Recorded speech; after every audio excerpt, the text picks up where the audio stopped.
Hi everyone, and welcome to Let's Bake and Cook Stuff. Today I'm showing you how to make my delicious banana bundt cake.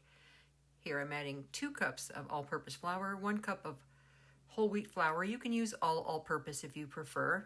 I added in a teaspoon of salt and 2 teaspoons of baking soda. Now into the stand mixer I'm adding 2 sticks or 1 cup of butter softened, 3/4 of a cup of brown sugar, and 1/2 cup of granulated sugar. Now I'm spraying my pan and I'm making sure that the pan is completely covered. Now I'm going to add in 2 large eggs, one at a time, but sometimes they go in there both at one time and it really didn't make a difference in the cake, to be honest with you. Now you're going to scrape down the sides and the bottom of the bowl. Give it a little more mix. Add in 1 teaspoon of vanilla extract.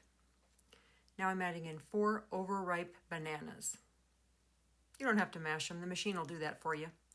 Now 8 ounces or about 1 cup of sour cream at room temperature if you can. Now scrape a little more. Now I'm adding in that flour mixture a little bit at a time. The mixture is actually on a low speed, but I sped it up. Give this another stir, scrape down those sides. Mix it a little bit more. This is where you would add mix-ins if you chose. You could add some chocolate chips, some butterscotch chips, some nuts, or some coconut, or a combination of all of that. I add a cup to 1/2 cup when I do that. Now tap your bundt pan on the counter with a kitchen towel between your bundt pan and the counter. Bake it for 50 to 60 minutes in a 350-degree oven. You got to let it cool for about 20 minutes so that it will release.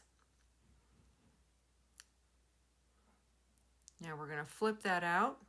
Tap it on the counter a little bit to loosen it up. Now give it a flip.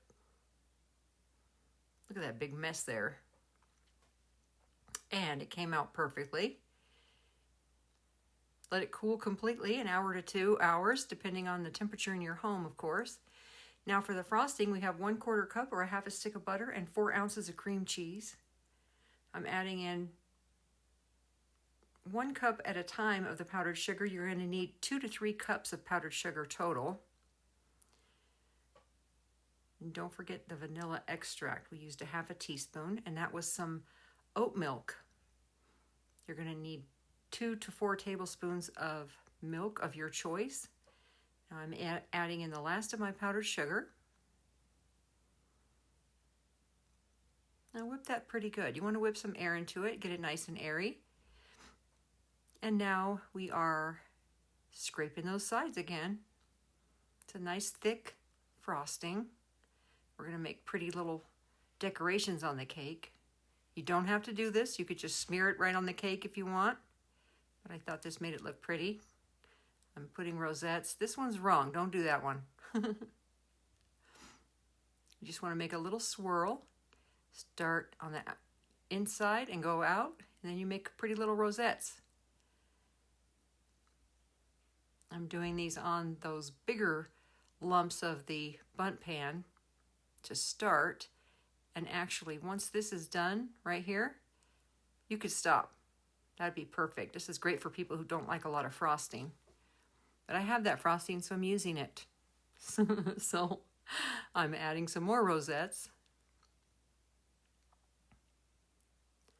Again, this is completely optional. You could just frost the cake if you wanted. In fact, you could make it thinner and make it pourable and just pour it on there if you wanted to. And it would still be terrific. This is a really good cake. Really dense, really moist because of all those bananas in there. Now I'm really going for it. I'm one of those people who likes a lot of frosting on my cake. Are you? Let me know in the comments. Do you like a lot of frosting, or do you prefer none or just a tiny bit? My daughter, now that she's grown, tells me she doesn't like frosting. And I was like, oh, your whole life you ate cake with frosting. I never made a cake that didn't have frosting on it. And there you go. Look at that. You could take that to a dinner party or eat it at home. Enjoy. Thanks for watching. You take care now.